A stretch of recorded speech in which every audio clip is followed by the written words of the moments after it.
Christmas will be good for the Mount Juliet Fire Department. I'm here with our Fire Chief, Mark Foulks. I'm Justin Beasley, your Public Information Officer. Been a while since we've been out here. It was warm last time we were out here. Now it's cold. But if you can see, quite the update that we have on our new fire station here on Old Lebanon Dirt Road. And for that, we give the floor to Fire Chief Mark Foulks. Thanks, Justin. Wanted everybody to kind of get an update on the station. Should be done by the end of this month, so we're less than 3 to 4 weeks out on being done with the fire station, where we can get the furniture installed and get everything in place to get the firefighters moved over from the Hill Street station to this station. So really looking forward to that. Looking forward to getting them in the new digs and in a new fire station that's modern, got a lot of the modern conveniences that they don't have now in the Hill Street station, and just really excited for our firefighters and to get them here and operational out of this building. As the city manager says, the Hill Street Hilton. As he found out. But honestly, you want to talk about something with quality, look at the outside of this building, even the inside as well. Tell us what we're looking at on the outside. The base doors look like they have that nice matte finish. I like the outside here. Yep. It's really going to be, as I like to say about the police station, a great representation for city residents to look at that and say, look how far Mount Juliet's come. Yep. We do want it to be a great representation for the city, something that the city's proud of, yet that's economical and will last a long time. So Right. This building should last 60 to 70 years. Okay. Every wall inside there is CMU block. For the most part, just the bunk rooms have a little bit of sheetrock in them, but everything in there is concrete block walls, and so it's designed to hold up. This entire side of the building on this side of the short side that's finished here is entirely a tornado shelter. So the entire bedroom space, their locker room space, the bathrooms where the battalion chief's office and bedroom are, all of that is tornado area, so they can have plenty of room to be in there. So if they're in bed at night or anything like that happens and we have a tornado happen within here, they've got safe space to go to so that they can continue to respond out to the community. So that's another attribute here. But we did some different colors on this building. We thought it would be neat to kind of go with more of a contemporary look, but something that the citizens could be proud of in here. So we kind of did some white. And if you'll notice, there's a red, gold, and black band up there that kind of represents the colors of our fire department. So the red and gold represent the city of Mount Juliet and all of our colors there. And the red, of course, represents the fire department. And so on all of our fire trucks are red, and they have a gold band. They have a gold stripe with black on top and bottom. So it kind of matches up with that, and it's using the lighter gray brick up against the black for the rest of the building. And then we've got pops of red throughout the building. So both inside and outside, there's some red there to add some accent colors to it. Those nice little touches, attention to detail, I like that. I did ask to go inside, and previous to today, I thought the PIO had access to any and everything in the city. I found out that I do not, and there's a reason for that. I remember I got an email a couple months ago, I'm not a firefighter, but you were asking your men and women to stay out because you're hiding a little something from them. You're surprising them, right? Yeah, we want them to be surprised by a lot of the things that are in this station. Yeah. There's several different things that we put into this station that we really think that's going to be a good surprise for them. Okay. We didn't want them to see all that coming together during the construction process. So everybody been following the rules? We kind of asked them to stay away. They have followed the rules because our superintendent here, Brian, he would definitely tell on them if they came here. So and tell them to get lost. And so we basically, they have been following the rules. It's been good. There's some really neat things in here that we're really proud for the public to see and proud for them to see.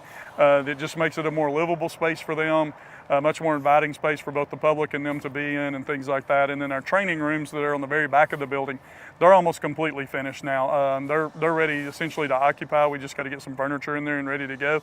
But they're going to be amazing for us in the amount of training that we do, allowing us the space to have those training needs met. I mean, one of those rooms back there, we can combine it all into one large room, or we can divide it into 3 separate rooms. But one of those rooms we anticipate keeping set up almost all the time as an EMS skills lab, to where our providers can come in here and practice skills for their test and do different things like IV arms, airway mannequins, CPR, all the cardiac monitors, all the different things, the attributes that they do. We can leave that set up all the time, so you're not spending so much time getting equipment out and putting equipment up. And so it saves on that. So it's going to be really neat to have that space. A well thought out building. We've mentioned the public a couple of times. We want to let you know we couldn't do this without you. And when we're ready to cut the ribbon and enter this thing, you will be be a part of that. So absolutely. Stay tuned for that flyer and all those big announcements. We've seen the public show up to a lot of these ribbon cuttings city function-wise, and they show up in droves. We expect nonetheless here for this as well, and we will let you know about that. Real quick before we go, a lot of noise, a lot of sound, a lot of vibration here before we start this video. What are they specifically doing in the background today? In the background, they're pretty much compacting all the gravel that's going underneath what will be the pavement.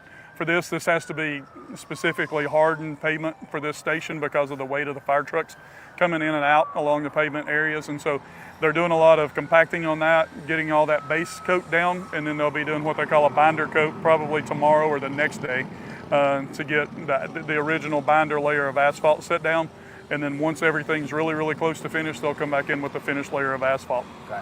You've taken a lot of pride in what this has become. I know you've been in the fire industry for a long time, and what this building looked like is probably different than what you probably envisioned it needing to be 20 years ago, but the intricacy, the details and how it fits our city in this time has to mean a lot to you to see it come together. Yeah, I guess the biggest thing I'm proud of is number one, getting our firefighters in a better building than they're in right now at Hill Street.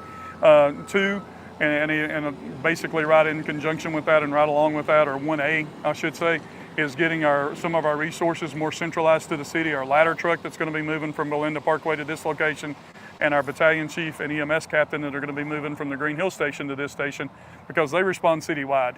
And it's, and everybody knows traffic and everybody knows the dynamics and how far it is from Belinda Parkway to Green Hill Road and Lebanon Road area. But it takes a long time for that ladder truck to get to the northern side of town. It takes a long time for our battalion chiefs to get to the south side of town. This puts them right in the center of the city so we can centralize that response. We're really proud of that. But we're also proud of a lot of the safety features that are in this fire station. So we've got a decontamination room to where if they get contaminated with anything, whether it's a hazardous material, top product, or an oil or gas product, they're not bringing that into the station. We actually have a decontamination room with a shower in there to where they can shower off before they ever enter the finished part of the building and get that done. And so it's a great area for them to do that. We've got equipment, washers and gear washers, our gear extractors that can extract the stuff out of the bad stuff that gets trapped in our gear after a fire. So it really makes them safe there. We've got vehicle exhaust systems going on the trucks or in the station getting mounted that will affix to the trucks to get all the exhaust out of the station, where there's no exhaust in the station, and it's just a lot safer environment for them. So everything from the tornado shelter to the decontamination room to the vehicle exhaust and all the other safety components that are built into this building are just what is needed in a modern fire station these days. And another big token I was thinking about, and I would say the men and women of the Mount Juliet Fire Department are as good of a staff as we've ever had, and that just shows the resources and the investment the elected body and city management and fire administration has put in. But when we have room to expand the fire department or replace or add new personnel, buildings like this are huge recruiting tools, just like in college. See a new locker room, new stadium. This shows the forward thinking of this department and the city management. Yeah, and I really appreciate our city management team, our city commission for supporting this. Absolutely. Because I mean, without them, we couldn't do this at all. And it really does show our firefighter how important all of our firefighters, how important they are to us and what they mean to us and what they mean providing that service that they provide. And our goal in our administrative wing or the command staff of our fire department is to provide them everything they need to be able to do their job better for our citizens. And that's our goal. And this station is emblematic of that, really, truly. All right. Awesome. Well, thank you for the update. We'll have another one in December, letting you know when this is going to open and inviting all the public, as we mentioned earlier. From the outside looking in, it looks great. Can't wait to get in this bad boy. Bart Foulks, thank you so much for the time.